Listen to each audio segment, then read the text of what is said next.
पाठीमाग बघितले सर्व समोर आहे, पुरुष मंडळ समोर येते, या समोर उठा उठा उठा 2 मिनिटं सर्वजण समोर या. पाठीमाग महिला आल्या त्यांना जागा होईल, या समोर या समोर ठेव. चला सर्वजण उठा, या समोर इथपर्यंत या, या लगेच समोर. चला सर्वजण उठा समोर या, 1 मिनिट.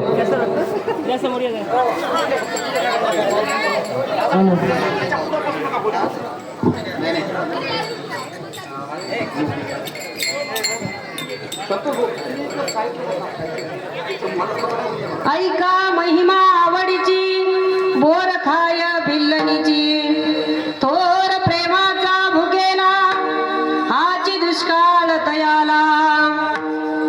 न म्हणे उचिष्टे अथवा थोडे, पोहे सुदाम देवाचे, फके मारे कोरडेची, थोर प्रेमाचा भुकेला हाची दुष्काळ तयाला.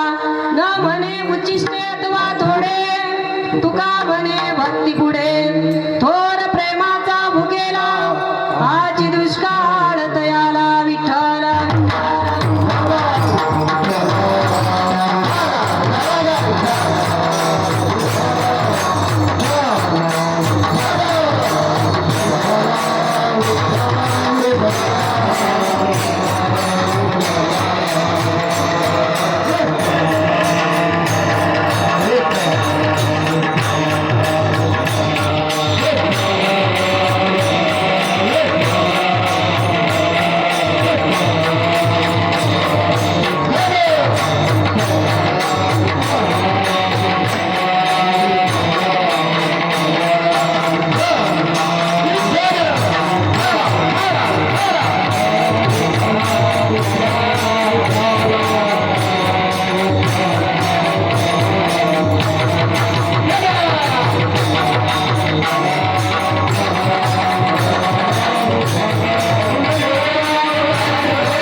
येऊन प्रविश मम वाच मिमां प्रसुप्तां, संजीव यत्किल शक्तिधर स्वधाम्नां. अन्यास्त हस्तचरण श्रवणं त्वगादिं, प्राणः नमो भगवते पुरुषाय तुभ्यं. नमो ज्ञानदेवा नमो ज्ञानराजा, नमो ज्ञान सिंधू सखा पूर्ण माझा. मतिमंद अज्ञान दाता दिनासे, नमस्कार माझा श्री गुरु ज्ञानेश्वरासी. ओम नमो ज्ञानेश्वरा,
सेवेकरता निवडलेला अभंग जगद्गुरु जगतवंदनीय महाराष्ट्रभूषण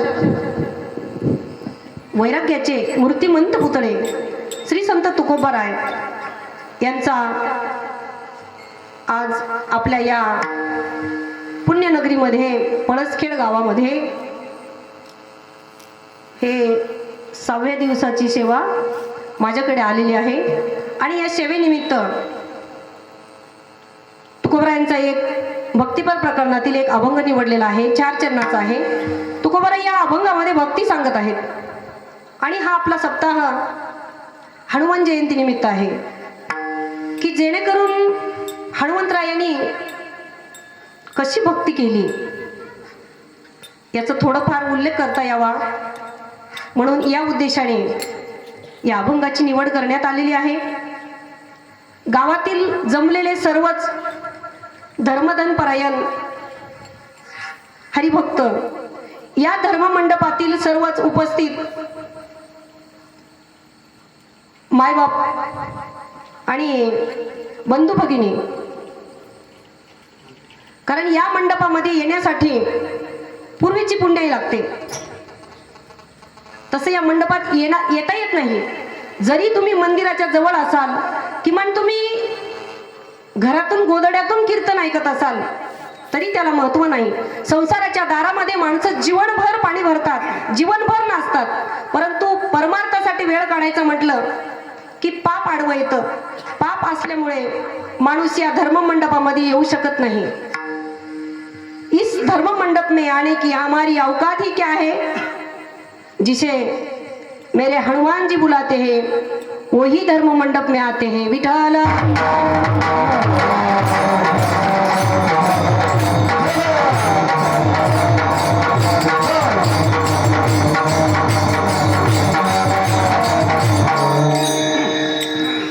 आता तुम्ही मला सगळेच ओळखताय, त्याच्यामुळे मला परिचय देण्याची तुम्हाला काहीच गरज नाहीये, कारण माझ्या लहानपणापासून तुम्ही मला पाहताय. पण माझ्या आई वडिलांच्या पुण्याईने म्हणा किंवा माझ्या पूर्वजांचं कमीत कमी काहीतरी पुण्य असेल, नाहीतर संसाराच्या दारातून आळंदी क्षेत्रासारख्या महान क्षेत्रामध्ये माणसं खेचून नेण्याची ताकद फक्त पुण्याईमध्येच असते. म्हणून ज्ञानोबरायांनी मला पदराखाली घेतलं आणि नुसतं पदराखालीच घेतलं नाही हो, खूप मोठी सावली दिली. माझी काहीही लायकी नसताना, तुम्हाला माहीत असेल नसेल मला काहीच माहीत नाही, शिवाय माझं कर्तृत्वही एवढं मोठं नाही, फक्त माझ्या माऊलीवर असणारा विश्वास. कारण माझ्याकडे याच्या अगोदर बरेच तुमच्या गावात कीर्तन मागायला आले, पण मी नाही म्हटलं, कारण मलाच वाटत होतं हे लोक सगळे मला ओळखतात. कारण तुमच्या फाट्यावरून देवगाव फाट्यापर्यंत, तिकडून इकडून परत इतक्या फाट्यावर, हे तर तुम्हाला सगळ्यांनाच माहिती आहे, सांगण्याची काही आवश्यकताच नाही. विठाल विठाल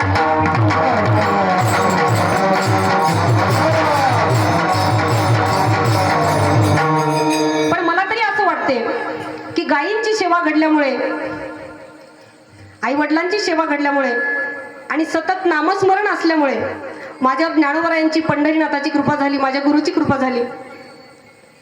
नाहीतर खरंच असं माझ्यात वैशिष्ट्य काहीच नाही की जेणेकरून मी एका ठिकाणी उभं राहून बोलावं, किमान 7 दिवस लोकांना प्रबोधन करावं, असं माझ्यात काहीच नाही. एवढं माझं शिक्षणही झालं नाही.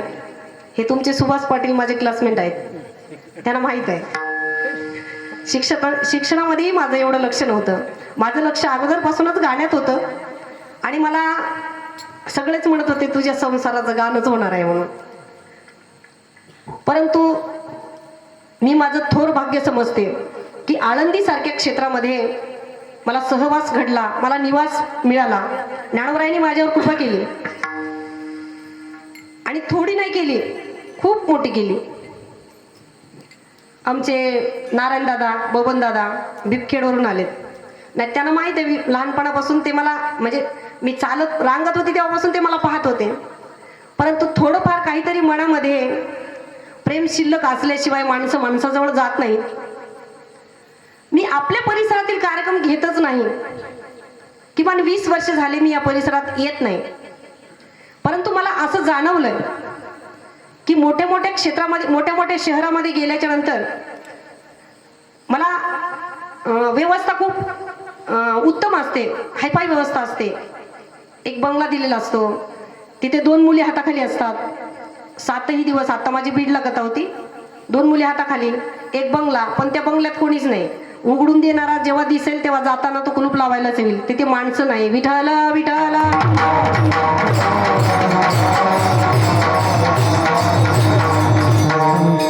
थोडस तुम्हाला माहित असेल नसेल तरी पण सांगण्याचा प्रयत्न करते. 2019ला माझा ऍक्शन झाला. 11 ऑगस्ट 2019 पांडुरंगाची एकादशी होती आणि माझी ऍक्टिवा गाडी घेऊन मी देहूला दर्शनाला चालली होती. कारण शुद्ध एकादशी असेल तर पांडुरंगाच्या एकादशीला मी देहूची वारी करायची. आणि कुदळवाडी चौकामध्ये एका कारवाल्याने सकाळी 6 वाजता मला धडकलं. माझा ऍक्शन झाला आणि त्याच्यानंतर कोरोना चालू झाला आणि त्याच्यानंतर मला कळालं की आपली माणसं काय असतात. कारण त्या काळामध्ये आपल्या माणसांना सुद्धा लोकांनी मारून टाकलं. कोरोनामुळे लोक एकमेकांच्या जवळ जात नव्हते, पण एवढ्या भयानक परिस्थितीतून सुद्धा मला माऊलीने ज्ञानोबारायांनी सावरलं.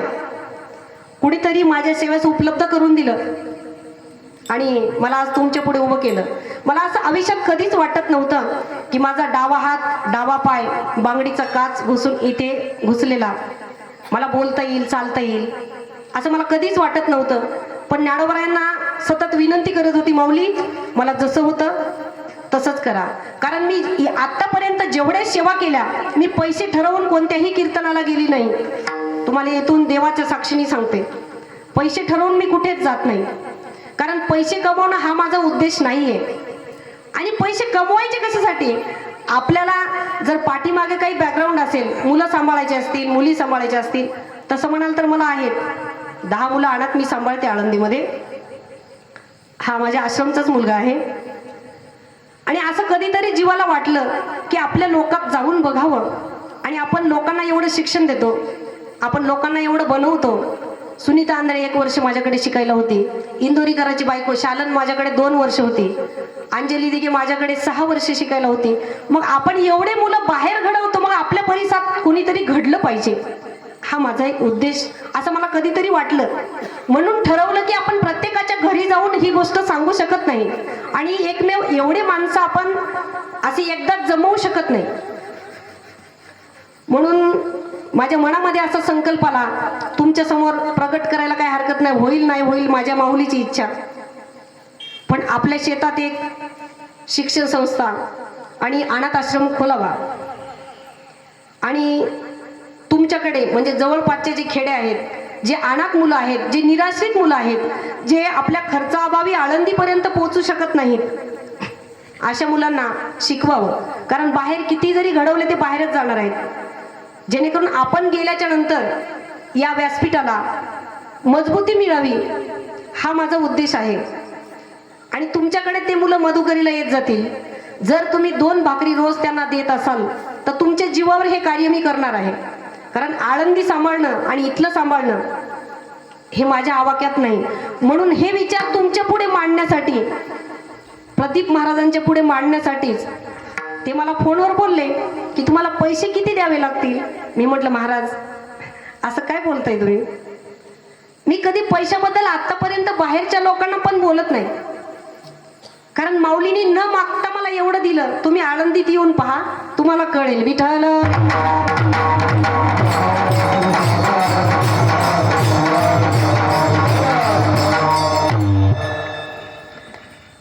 ऐका महिमा आवडीची, बोर खाय भिल्लनीची, थोर प्रेमाचा भुकेला, हाची दुष्काळ तयाला.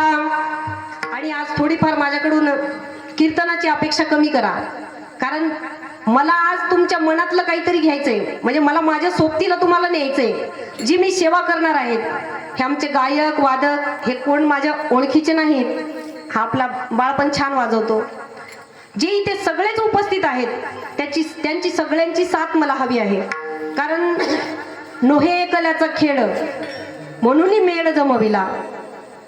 आणि तुम्ही सगळेच लहान थोर, कारण ही मुलं कुठले आहेत मला माहित नाही, पण यांना चांगल्या प्रकारे मी बनवू शकते हा माझा विश्वास आहे.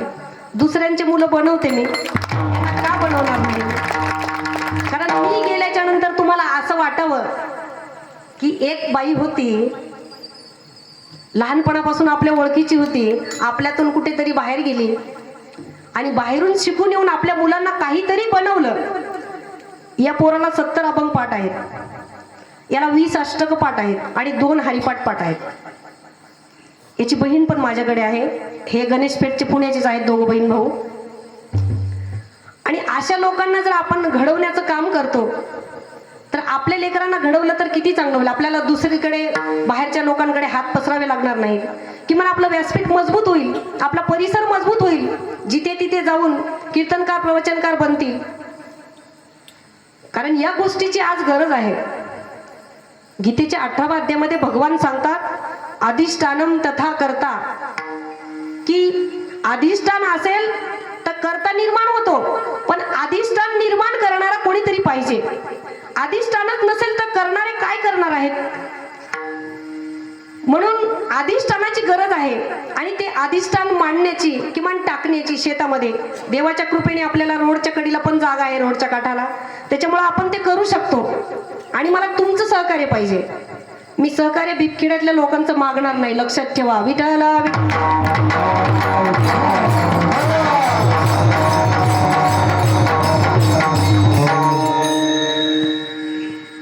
या आपल्या 2-4 खेड्याचं जर सहकार्य असेल तर मी खूप उत्तम प्रतीने कार्य करेन. आले आले देवाजी जवाना, आले आले देवाजी जवाना, आले आले देवाजी जवाना, आले आले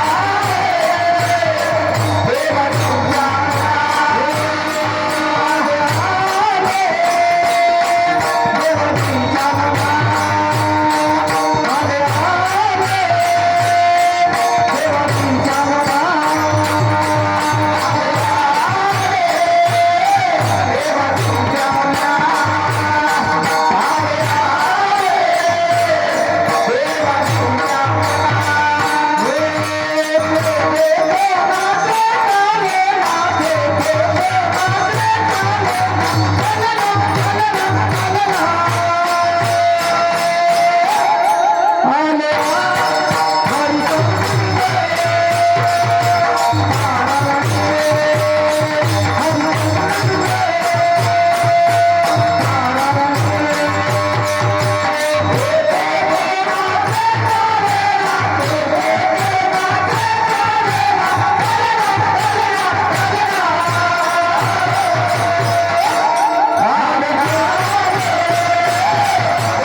हरिश्चंद्र तारा राणी वाहे डोंबा घरी पाणी.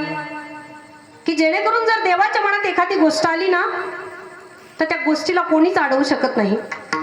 पण भगवंताची कृपा व्हायला पाहिजे. माणूस जीवनामध्ये किती जरी श्रीमंत असेल, किती जरी कमाई केली असेल, आता रतन टाटा गेले, काय काय सोबत नेलं तुम्हाला माहित आहे. त्यांची संपत्ती, कितीतरी संपत्ती आहे त्यांच्याकडे, पण त्यांनी सोबत काहीच नेलं नाही. आपल्याला काही नेता येत नाही.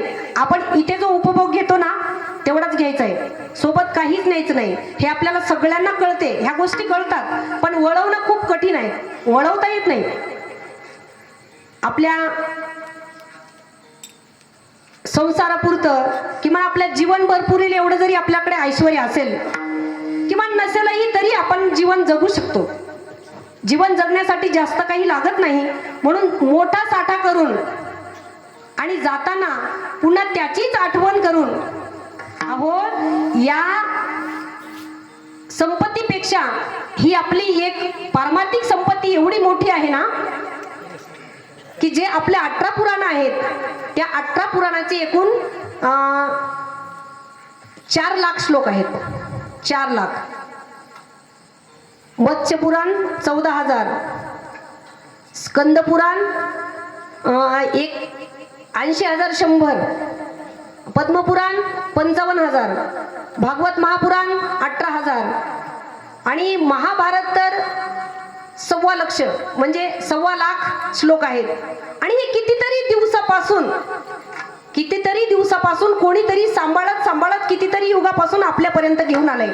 हा सनातन हिंदू धर्म जो आहे ना, हा एका निर्मलत्वाच्या कण्यावर उभा आहे. निर्मलत्व म्हणजे याची उत्पत्तीच मुळात कमलापासून झालेली आहे. भगवंताच्या नाभीतून कमलवर येऊन त्याच्यामध्ये ब्रह्मदेवाची उत्पत्ती झाली आणि कमळातून झाली. कमळ हे मुळात चिखलातच असतं, पाण्यातच असतं, परंतु पाण्याचा लवलेश लागू देत नाही. कमळामध्ये 2 जाती आहेत, एक चंद्रविकाशिनी आणि एक सूर्यविकाशिनी. चंद्रविकाशिनी अशी जात आहे की जेव्हा ती चंद्राला पाहते तेव्हा त्याचं फूल उगवलं जातं.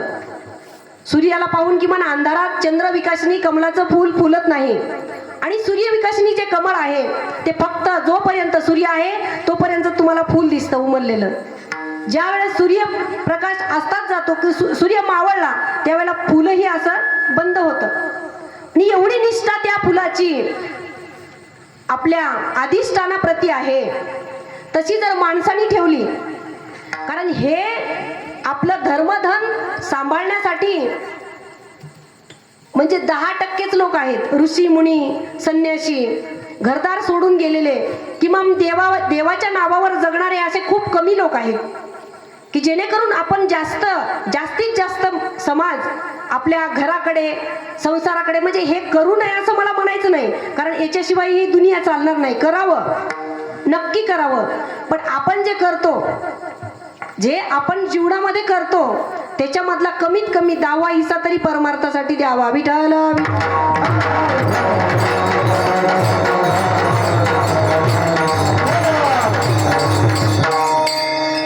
आपण किती कमाई केली तर एक दिवस आपल्याला लोक बांधूनच नेणार आहेत. तिरडीवर टाकल्यावर बांधतातच, मोकळं सोडत नाहीत. लक्षात ठेवा, किती जरी इस्टेट आपल्याकडे असली आणि त्याचा गर्व केला तर त्याचा काहीच उपयोग नाही. गर्वाने वागू नको भल्या माणसा, गर्वाने वागू नको भल्या माणसा, दिवस येईल कसा नाही भरवसा, दिवस येईल कसा नाही भरवसा.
जीवनामध्ये कोणता दिवस कसा येईल काही घडी घडी काळे वाट याची पाहे, घडी घडी काळे वाट याची पाहे, घडी काळे वाट याची पाहे, घडी घडी काळे वाट याची पाहे.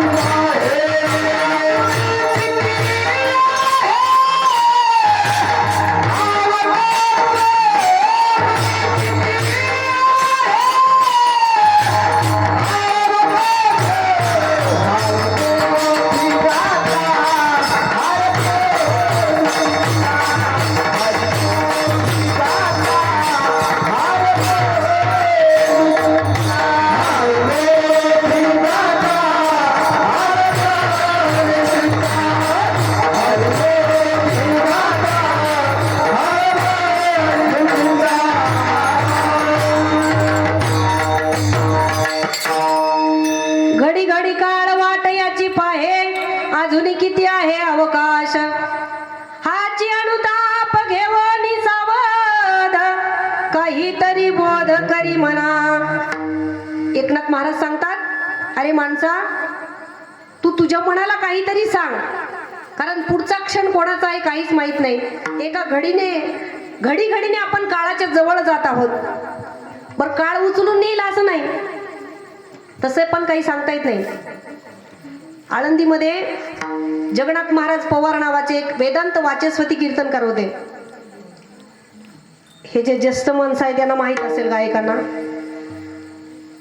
एवढा सुंदर अभ्यास आणि एवढं सुंदर प्रवचन कीर्तन करायचे की एकही माणूस त्यांच्या कीर्तन कथेतून उठत नव्हता. पण नशिबाचा घाला कोणी चुकू शकत नाही. जीवनभर साधना केली, पण मरण्याच्या अगोदर 1 वर्षांनी वाचा गेली.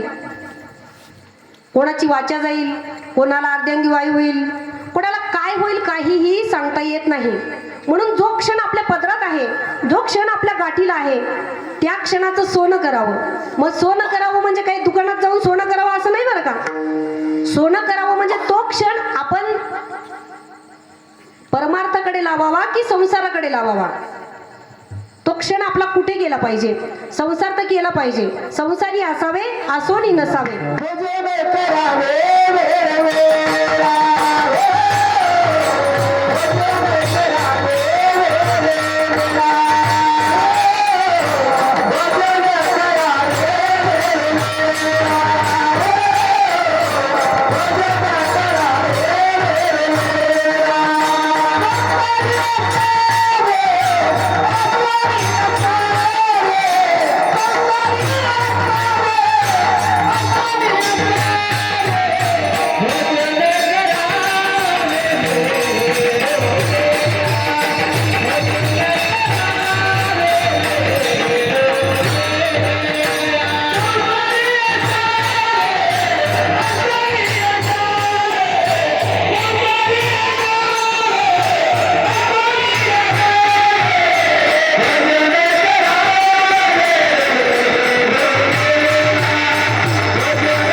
भजन करावे वेळोवेळा. तुम्ही म्हणाल जो महाराज येईल तो भजनच करायला सांगतो. आम्ही मागच्या महिन्यामध्ये साताऱ्याला गेलो होतो, कराड तालुक्यामध्ये. ते एक बाबा आला, तो म्हटला, काऊताई सगळे तुमचे महाराज म्हणतात रूप पाहता लोचेनी, रूप पाहता लोचेनी, दुसरं कोणाचं रूप पाहता येत नाही का. असे उद्धट लोक मिळतात, कुठेतरी भेटतात असं नाही, खूप भेटतात असे. पण मला तुम्हाला एक सांगायचंय. त्याला उत्तर दिलं ते पहिले सांगते, नंतर तुम्हाला मला काय सांगायचं ते सांगते. मी म्हटलं, हो, रूप पाहता लोचनी रोज म्हणतात, सुंदर ते ध्यान रोज म्हणतात, विठ्ठल विठ्ठल रोज म्हणतात, टाळ्या वाजवायचं रोजच सांगतात. मग मी म्हटलं, तुमच्या गोदड्या रोजच्या आहेत का बदलताय तुम्ही? किती दिवसाला गोदडे बदलता? कोंबड्याचे खोरडे किती दिवसाला बदलता? त्या भागात कोंबडे जास्त आहेत. तुमचे गुरंढोरं किती दिवसाला बदलता? मी म्हटलं, तुमच्या बायका किती दिवसाला बदलता तुम्ही? लेकरं?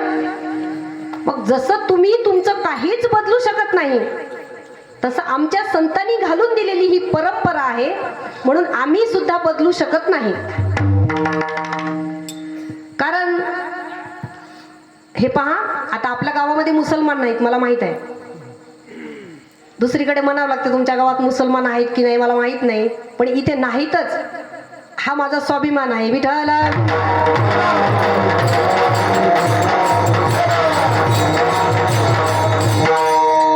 मुसलमानाची माणसं जेव्हा नमाज पाडायचं असेल ना, जर 10,000 लोक असतील, किती 10,000 लोक असतील, त्यांना कोणी म्हणत नाही शांत बसा, पुढे सरका, इकडे व्हा, तिकडे व्हा, अजिबात म्हणत नाही. त्यांनी त्यांचा रुमाल काढायचा, त्यांच्या रांगा धरायच्या, रुमाल पुढे टाकायचा आणि त्यांचा नमाज त्यांच्या रीतिरिवाजाप्रमाणे त्यांनी नमाज पाडायचा. तिथे टाचणी सुई पडली सुद्धा, सुई जरी पडली तरी आवाज येतो आणि आपल्यात म्हणावं लागते बोलू नका, शांत बसा. हे आपल्या हिंदू धर्माचं दुर्दैव आहे. आणि विशेष म्हणजे काय झालं सांगू का तुम्हाला? ओढाओढी जास्त झाली आपल्यामध्ये. ओढाओढी होऊ नये. एकमेका सहाय्य करू अवघे धरू सुपंत. हे कशासाठी म्हटलं? जर ओढाओढी केली आणि जातीचे थिगळ जर पाडले आपल्या हिंदू लोकांनी, जातीचे साळी कोळी चांभार कुंभार माळी वडार जे काही असतील ते जातीचे थिगळ पाडले तर आपल्यावर खूप भयंकर संकट येणार आहे. खूप भयंकर संकट येणार आहे. कारण आपण जातीमध्ये विभागण्या करून आपण भिंती उभ्या करत आहोत आणि भिंती उभ्या करून फक्त आपल्या पुरतं पाहत आहोत. पण हा सनातन हिंदू धर्म जे लोक कुंकू लावतात त्यांचं सगळ्यांचं आहे. तो धर्मामध्ये कोणी असो आणि प्रत्येक जातीचं या धर्मासाठी योगदान आहे. प्रत्येक जातीचं आहे. तसे एक मातंग धर्मामध्ये एक लहुजी साळवे म्हणून होऊन गेले. खूप शूरवीर होते ते आणि इंग्रजांना त्यांनी सळू का पळू करून सोडलं होतं. पुण्यामध्ये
सिंहासनेने एवढा मोठा राजा होता, परंतु मरताना हरणाची आठवण आली.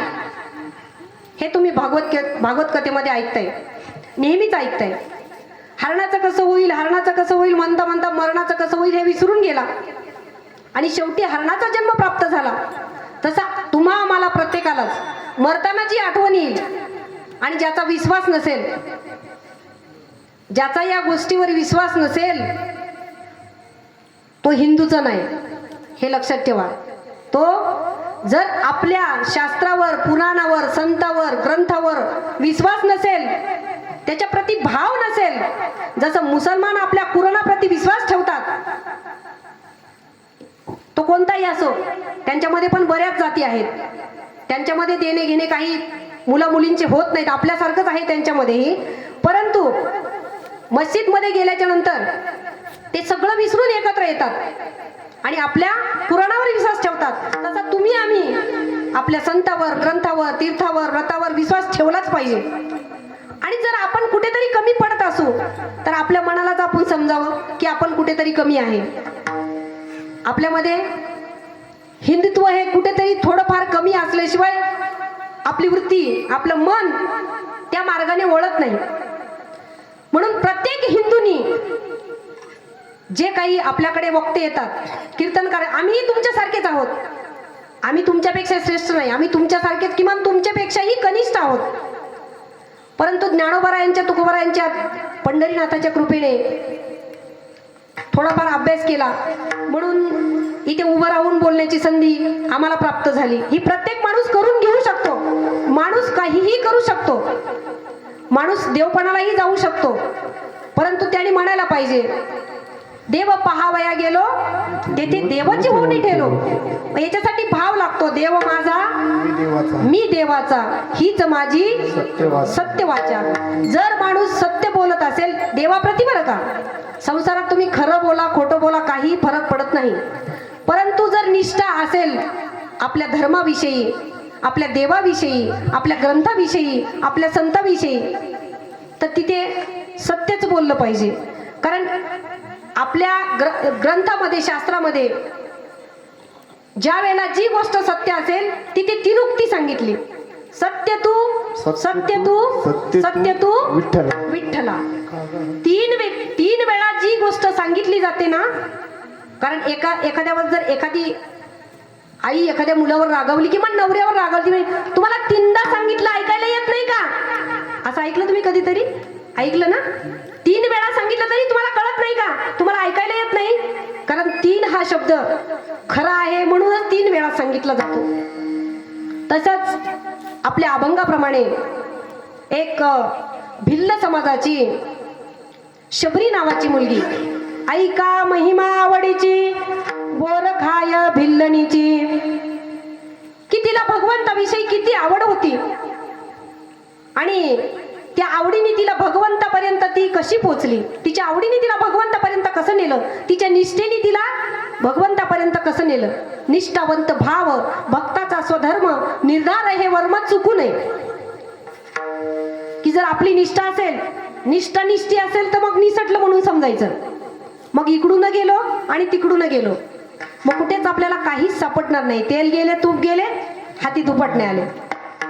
अहो संसारामध्ये काय, तुम्ही आम्हीच काय, चिमण्या पाखरं सुद्धा घरं बांधतात. घरं बांधले आणि मुलं झाले म्हणजे जीवन सफल झालं हे समजू नका. चिमण्या पाखरं सुद्धा एक सुगरण नावाचा पक्षी आहे, तुम्हाला सगळ्यांनाच माहित आहे. किती सुंदर, खोपा इनला इनला जसा गिरक्याचा कोसा, पाखराची कारागिरी जरा देख रे मानसा. अरे खोप्यामध्ये खोपा सुगरणीचा चांगला, देखा पिल्लासाठी 3 जीव झाडाले टांगला. इतका सुंदर खोपा बनवते. इंजिनियर नाही, कुठे शिक्षण नाही, कुठे सिमेंट नाही, तरी मजबूत असतो, पावसाचा बुंदही आतून जात नाही. आपण घरं बांधली दगडा मातीची काही विशेष नाहीये. आपण कमाई केली, देवाने 2 हात दिले, बुद्धी दिली, हातपाय धडधाकट दिले, मेहनतीसाठी मजबूत शरीर दिलं. आपण या जन्मात येऊन हे नाशिवंत, हे नाश पावणार आहे, हे किती कमवलं याला महत्व नाही. तसं शबरीने विचार केला. तिने आपल्या वडिलांना विचारलं, बाबा ही 18 बोकडं तुम्ही कशासाठी आणली? तिच्या बापाने सांगितलं, बाळा उद्या आहे ना आपल्या भिल्ल समाजाच्या लोकांना पंगत द्यायची आहे म्हणे आणि 18 बोकड कापावे लागतात. तिने सांगितलं, माझ्या लग्नासाठी कापणार का? हो बाळा, कापावेच लागणार आहेत. नाही तर हा जो समाज आहे ना, कारण आपल्या समाजाच्या काही खोडी आहेत, चांगल्या मोठ्या खोडी आहेत. एखादी गोष्ट जर आपल्यापेक्षा कोणाचं चांगलं होत असेल तर ते सहन होत नाही. एखादा माणूस जर आपल्यापेक्षा चांगला वागत असेल तर अजिबात सहन होत नाही. ही गोष्ट तुम्ही ऐकली असेल तरी तुम्हाला सांगते. अमेरिकेमध्ये खेकड्यांचं प्रदर्शन भरलं होतं पहा, ऐकले असेल तरी सांगते, ऐका. आणि सगळ्या खेकड्यांच्या झाकण्याला बरणीला झाकणं लावलेले होते, पण भारताची एकच बरणी अशी होती त्याला झाकणच लावलं नव्हतं. सगळ्या देशाचे खेकडे होते. 8-10 देशाचं प्रदर्शन होतं, फक्त खेकड्यांचं होतं. तिथे ते प्रमुख पाहुणे आले आणि ते म्हटले, भारताच्या खेकड्याच्या बरणीला झाकण नाही. तर जिथे जे आपले भारतीय गेले होते खेकडे घेऊन, ते म्हटले यांना झाकण लावायचं काम नाही. म्हटले हे एकमेकांच्या पायात पाय अडकवतात आणि खाली वळतात, ते वर कोणालाही येऊ देत नाही. तसा आपला समाज आहे. विठ्ठल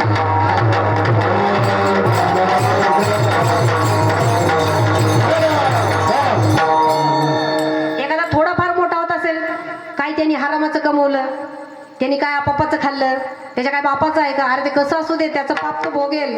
ज्याचं पाप त्याचा बाप एक दिवस होणारच आहे. आपण आपल्या तोंडाने पाप करायचं नाही. ज्याने पाप केलं त्याच्या जीवाला नक्कीच माहित आहे. मी जर पाप केला असेल मला माहित, तुम्ही पाप केला असेल तुम्हाला माहित. आपल्या तोंडाने पाप करून अजून त्या पापात भर घालायची नाही. कोणी कसंही कमवू. तसं शबरीने विचारलं, बाबा जर माझ्या लग्नासाठी तुम्ही 18 बोकड कापत असाल ना तर माझं लग्न करायचं नाही. वडिलांनी सांगितलं, बाळा तू जर हे करू दिलं नाही तर हे समाज मला जातीबाहेर टाकेल आणि मला इथं राहणं अशक्य होईल, मी इथे राहू शकणार नाही. तेव्हा तिने सांगितलं, बाबा पण ही गोष्ट मला पसंत नाही हो, कारण पूर्वीची पुण्यही असेल, पूर्वीची आपल्या कुळातील कोणाची जर पुण्य असेल ना तर तोच हरिभक्त होतो, असं आपलं शास्त्र सांगतं. कुळी कन्या पुत्र होती जे सात्विक तयाचा हरिक वाटे देवा. देवालाही त्या गोष्टीचा हरिक वाटतो. शास्त्रांनी सांगितलं आणि भगवंतानी हरिक केला. शबरीने ठरवलं, जर माझ्यामुळे जर या 18 बोकडांचा जीव जात असेल. शबरी झोपलीच नाही. रात्र झाली, 12 वाजले. उठून बघितलं, आई वडील झोपलेत का? आई वडील झोपले होते. हळूच उठली. कधीतरी आई वडील लाकडाची मुळी घेऊन अरण्यातून डोंगरातून येत होते, थोडाफार रस्ता माहीत होता. उठली आणि त्या रस्त्याने गडद अंधारामध्ये एकटीच चालत निघाली आणि सांगितलं, देवा तुझं नाव तर मला माहित नाही रे, पण माझ्यामुळे जर हे 18 जीव मरत असतील ना तर नको, मला हे लग्न नको आणि हा समाजही नको. माझं काही पण होऊ दे, मी मेली तरी चालेल, पण देवा माझा तुझ्यावर विश्वास आहे, मला काही सुद्धा होणार नाही. कारण रानावनात जरी हिंडलं तरी काटा मोडत नाही जर त्याचं रक्षण असेल तर. देवतारी त्याला कोण मारी. आणि शबरी निघाली. जाता जाता बऱ्याच अंतरावर रात्रीच्या काळोख्यात निघून गेली. एका झुडपामध्ये लपून बसली. सकाळ झाली. आई वडिलांनी पाहून पाहून थकले. डोळे रडून लाल बुंद झाले आई वडिलांचे. कुठे गेली असेल शबरी? समाजातल्या लोकांनी सांगितलं, ती आतापर्यंत कशाची राहिली? एखाद्या हिंस्र प्राण्याने तिच्यावर झडप घालून तिची शिकार करून तिला खाऊन टाकला असेल. आणि शबरी चालतच राहिली. पुन्हा रात्र झाली, पुन्हा चालत राहिली. आणि त्या भयंकर गडद अरण्यामध्ये मध्यभागी गेल्याच्या नंतर तिला तिथे काही माणसं दिसले. तिथे मातंग ऋषीचा एक आश्रम होता. झोपडी होती, कुटिया होती. आश्रम म्हणजे असं भव्य दिव्य नाही काही, पण कुटिया होती. आणि त्या कुटियामध्ये काही मुलं शिकण्यासाठी होते थोडेफार. शबरीने विचार केला, यांच्या आश्रयाने आपण इथे राहू शकतो, पण आपण कमी जातीचे आहोत, आपल्याला हे लोक जवळ घेणार नाहीत. मग आपण यांच्या जवळ जायचं कसं? नाही जायचं.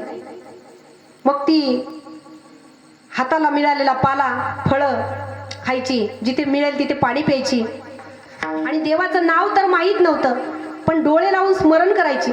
जो कोणी विश्वविधाता असेल, या जगाचं पालन करणारा असेल, जगज्जाल पालम, कचत्कंठमालं शरच्चंद्रभालं महादैत्यकालं नभोनीलकायं दुरावारमायं सुपद्मासहायं भजेहम भजेहम. अशा परमात्म्याला मी वंदन करते. देवा, तुझं नाव मला माहित नाही रे, पण या जगाचं जो पालन पोषण करता असेल ना, त्याला माझा नमस्कार आहे, त्याला मी वंदन करते की जेणेकरून त्यांनी माझं रक्षण करावं. शबरी रोज सकाळी 3 वाजता उठायची. त्या मार्गावरून, त्या झाडाखालून मातंग ऋषी आपल्या शिष्यासह एक गंगेच्या आंघोळीला जात होते. तिने रस्ता साफ करायचा, रस्ता झाडून काढायचा, रस्त्यातली काटे कुटे, काटक्या बिटक्या दगड वगैरे वेचून बाजूला टाकायचे. 6 महिने झाले. मातंग ऋषीने विचार केला की एवढी सेवा कोण करत असेल, दिसत तर नाही, कोण असेल. एक दिवस ऋषी 2:30 वाजता तिथे आले, एकटेच आले आणि झाडाच्या आडी लपून बसले. तेव्हा शबरीला त्यांनी पाहिलं. शबरी खाली उतरून रस्ता साफ करत होती, रडत होती. हे देवा, तुझं नाव मला माहित नाही रे, पण माझं रक्षण कर आणि मला एकदा तरी भेट दे. तू कसा आहे मला पाहायचंय. 8 वर्षाचं वय होतं शबरीचं. एवढ्या लहान वयामध्ये एवढा हट्ट. आणि ऋषीने तिचा हात धरला आणि विचारलं, बाळा कोण आहेस तू, कुठून आलीस, काय नाव आहे तुझं. तिने सांगितलं, बाबा माझं नाव शबरी आहे. घडलेला सगळा वृत्तांत शबरीने मातंग ऋषींना सांगितला. ऋषींनी आपल्या आश्रमामध्ये दिलं आणि सांगितलं, शबरी तुझा एवढा जर निर्मळ भाव असेल ना, देवाप्रती तुझ्या मनामध्ये एवढी जर श्रद्धा असेल ना, तर तुला नक्की प्रभू रामचंद्र भेटल्याशिवाय राहणार नाही, तुला नक्की देवाची भेट होईल. आणि शबरीला आपल्या आश्रम मध्येच ठेवलं. शबरी आश्रम मध्ये राहत होती, सेवा करत होती. काही दिवसानंतर ऋषी निघून गेले. पण शबरीला एक आस होती की रोजच्या दिवशी देवाची वाट पाहायची. आता शबरीचं वय 80 वर्षाचं झालं होतं. फक्त देवाची वाट पाहायची, कारण आपल्या गुरुवरचा विश्वास, जर गुरुवर विश्वास असेल ना, तर या गोष्टी सहज शक्य होतात. विदिता अखिल शास्त्र सुधा जलदे वहितोपनिषद कथिता धनिदे.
याप्रमाणे शबरीचा भाव होता. विदिता अखिल शास्त्र सुधा जलदे महितोपनिषद कथितार्थ निधे. हृदये कलये विमलं चरणं भवशंकर देशिकमे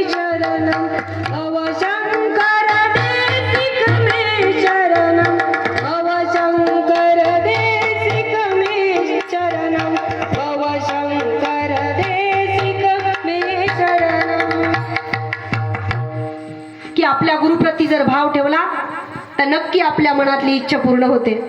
एक दिवस असा घडला, त्याच रस्त्याने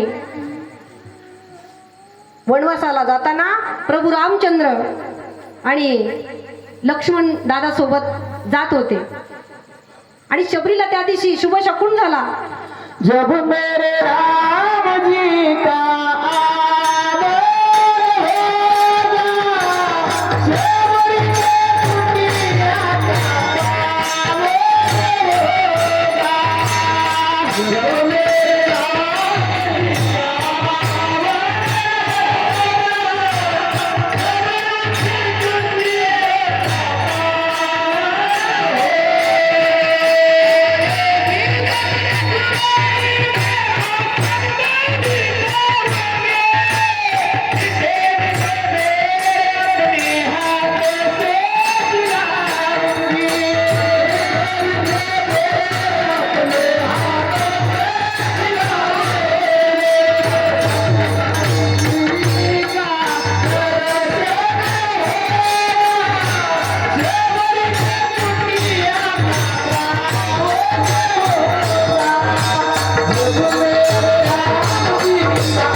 शबरीला असं वाटलं, जब मेरे राम जी का आवन होगा, शबरी के कुटियों का पावन होगा.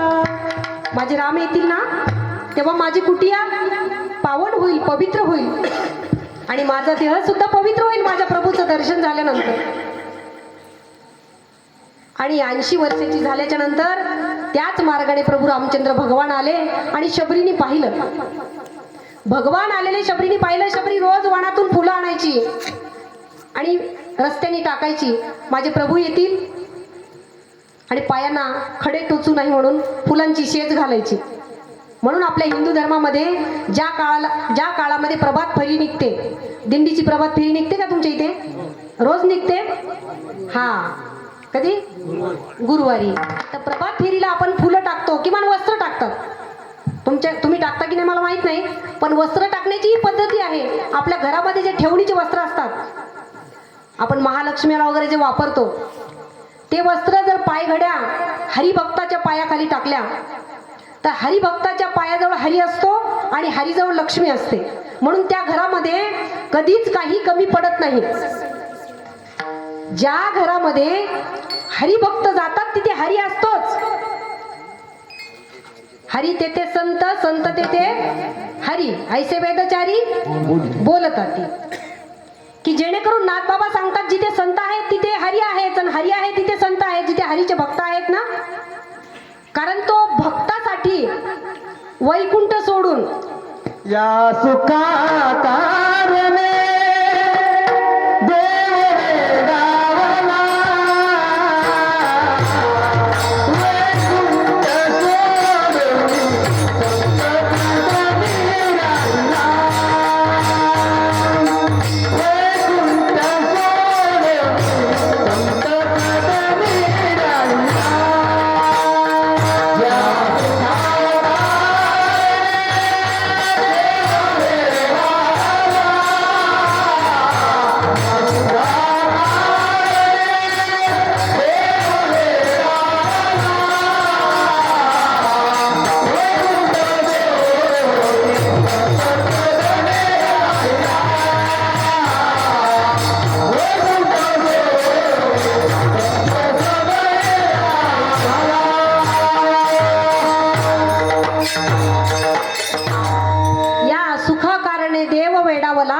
वैकुंठ सोडून संत सदनी राहिला. वैकुंठ सोडून तो या भूतलावर आला. कारण हा आनंद वैकुंठामध्ये नाहीये. हरिभजन, एका मेळ्याने बसणं, एका ग्रुपनी बसणं, टाळ्या वाजवणं, भजन करणं, हे अजिबात तिथे नाहीये. तिथे सगळे सुख उपलब्ध आहेत. हा सुख सोहळा स्वर्गी नाही. अमृताच्या राशी आहेत. माणूस अमरही होऊ शकतो, इंद्रपदही मिळू शकतं, काही होऊ शकतं पुण्याच्या जोरावर. परंतु परंतु हे सुख तिथे नाही. म्हणून भगवंत वैकुंठ सोडून या भूतलावर आले. देव भुलला भावाचे,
देव भुलला भावासी, सांडून या ज्ञान सोडून या वैकुंठाशी. वैकुंठ सोडून या भूतलावर आला, कारण भावाला तेवढी किंमत आहे. भावाला बरं का, दोघा भावाला नाही, देवाच्या भावाला. आता दोघं भाव तर ईदभर बांधासाठी सुद्धा एकमेकांबरोबर मारामाऱ्या करतात. त्या भावाला नाही, देवावरच्या भावाला नक्कीच किंमत आहे. भावेन देवम कलया नलेंद्रम धनेन कांता कपटेन शत्रू सत्येन मित्रम कृपयाच पुत्रम ज्ञानेन मोक्षम वशमानयती. सुभाषितकार सांगतात, भावाने देवाला आकळवता येतं. भावेन देवम, त्यांनीच तो आकळला जातो. म्हणून प्रत्येक माणसाचा भाव त्या ठिकाणी असावा. तेच महाराज अभंगाच्या प्रथम चरणात. ऐक महिमा वडीची, ऐक महिमा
वनातून आणलेली एका द्रोणात बोर तोडून पाहायचं बरं का. भाव सांगते तुम्हाला, तोडून पाहायचं. आंबट असलं ते स्वतः खायचं आणि गोड असलं ते द्रोणामध्ये ठेवायचं, की माझ्या प्रभूला ही बोरं आंबट लागू नये, माझ्या देवाला ही बोरं आंबट लागू नये, हा भाव होता.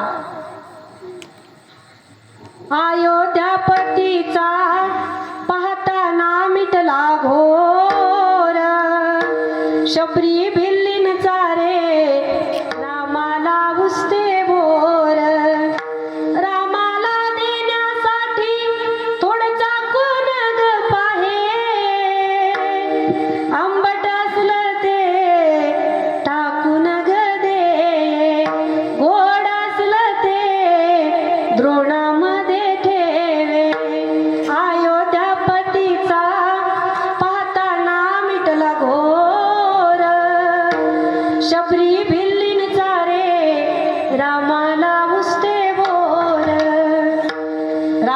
ते बोरं चालण्यासाठी तेवढा भावही प्रबळ होता, शक्ती होती भावामध्ये. म्हणून प्रत्येक माणसाने आपल्या धर्मावर, ग्रंथावर, संतावर विश्वास ठेवावा, आपल्या देवावर श्रद्धा ठेवावी, भाव ठेवावा. जर आपण देवावर कधी श्रद्धा ठेवली नाही, जे विश्वासेत करी स्वामी वरी सत्ता.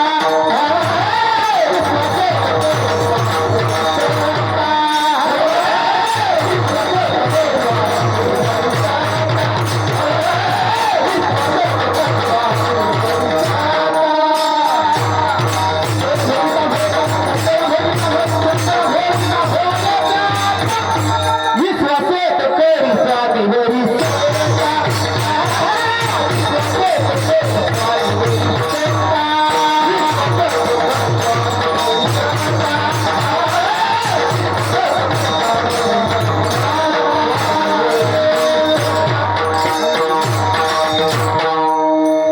जर विश्वास असेल तरच आपण देवावर सत्ता गाजवू शकतो.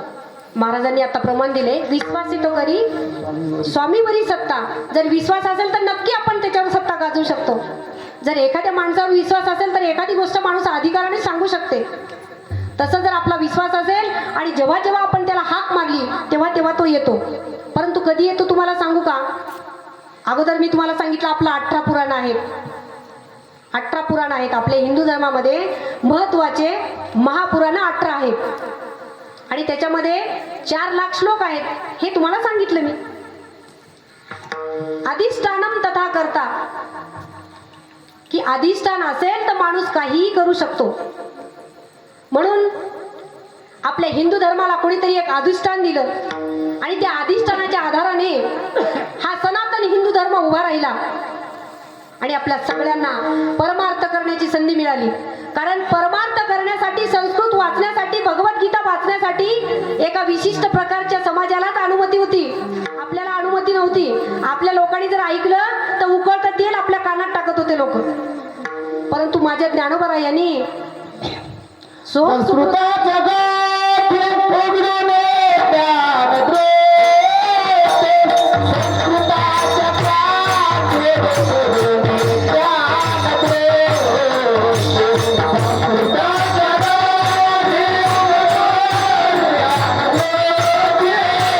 संस्कृताच्या गाठी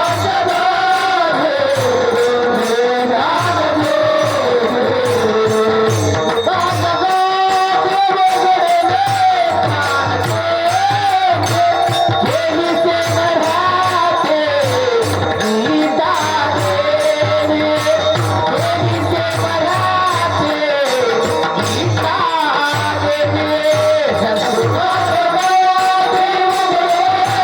ज्ञानद्रोते.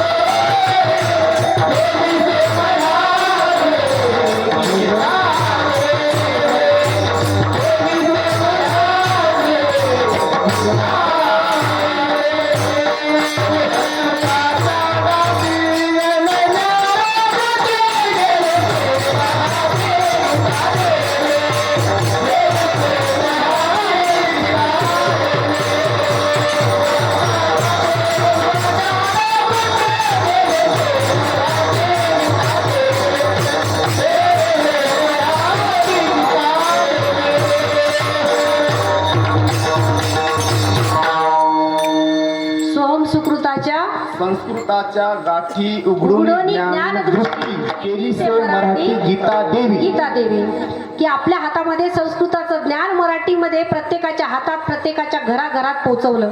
ज्ञानेश्वरी पारायण करायला कोणालाही प्रतिबंध नाही. सगळे माणसं ज्ञानेश्वरी पारायण करू शकतात. पूर्वीचे लोक म्हणायचे ती आई आहे, तिला उघडं करायचं नाही, तिला बांधून ठेवायचं. ज्ञानेश्वरी फक्त पूजा करून लोक दर्शन घेत होते. परंतु ज्ञानोबा यांनी हा प्रकार मोडीत काढला आणि आपल्या सगळ्यांच्या हृदयापर्यंत, हातापर्यंत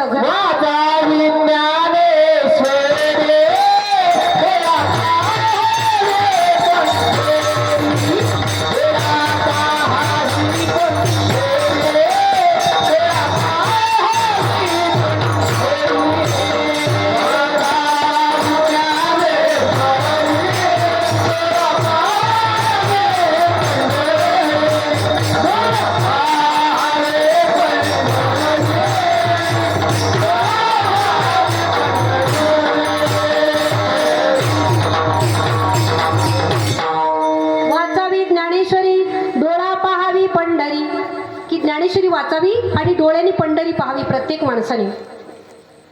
जशी ज्ञानोबरायांनी आपल्या सगळ्यांवर कृपा केली, सगळ्यांवर ज्ञानदृष्टी ठेवून ज्ञानाची ज्ञानेश्वरी आपल्या हातापर्यंत पोहोचली, तशी ही व्यासांनी आपल्यावर कृपा केलेली आहे. 18 पुराणे सुव्यासस्य वचनम दुयम परोपकार पुण्याय पापाय परपीडनम. की व्यास म्हणतात, व्यास महाराज सांगतात की जर तुम्हाला सुखी राहायचं असेल ना तर परोपकार करा, परपीडा जाना. अहम स्वम हे त्यांना लिहिता आलं असतं, पण हे त्यांनी लिहिलं नाही.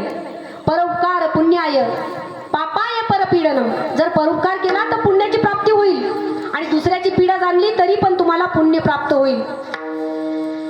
म्हणून महाराज अभंगाच्या दुसऱ्या चरणात सांगतात, थोडं प्रेमाचा धुकेला, थोडं प्रेमाचा धुकेला,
चरणामध्ये सांगतात, हो हे सुदाम देवाची फके मारे कोरडेची, थोर प्रेमाचा भुकेला हाची दुष्काळ तयाला. न म्हणे उचिष्ट्यात वा थोडे, तुका म्हणे भक्ती पुढे, थोर प्रेमाचा भुकेला हाची दुष्काळ तयाला. आता सगळ्यांनी विठोबा भजन होईल, सगळ्यांनी टाळ्या वाजवायचे हात वर करून आणि भजन करायचे.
आमचं महिला मंडळ म्हणेल ज्ञानदेव जनाबाई, तुम्ही म्हणायचे सोपान काका मुक्ताबाई.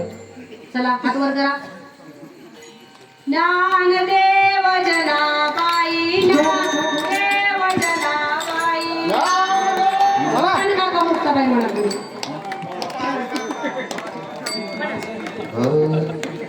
ज्ञानदेव जनाबाई महिला मंडळ सर्वजण माझ्या पाठीमागे म्हणा. पुरुष मंडळ तुम्ही नंतर. ज्ञानदेव जनाबाई सोपन कथा मुक्ताबाई तुम्ही म्हणत नाही आमचा आवाज ऐकू द्या मला. ज्ञानदेव जनाबाई हा सोपन कथा मुक्ताबाई. याच्यामुळेच 50% आरक्षण आहे आपल्याला. जोरा नावाचा बघा. ज्ञानदेव जनाबाई सोपन काका मुक्ताबाई. वा. ज्ञानदेव जनाबाई आम्ही सर्व झोपत नाही म्हणा ना. हो जरा भजन.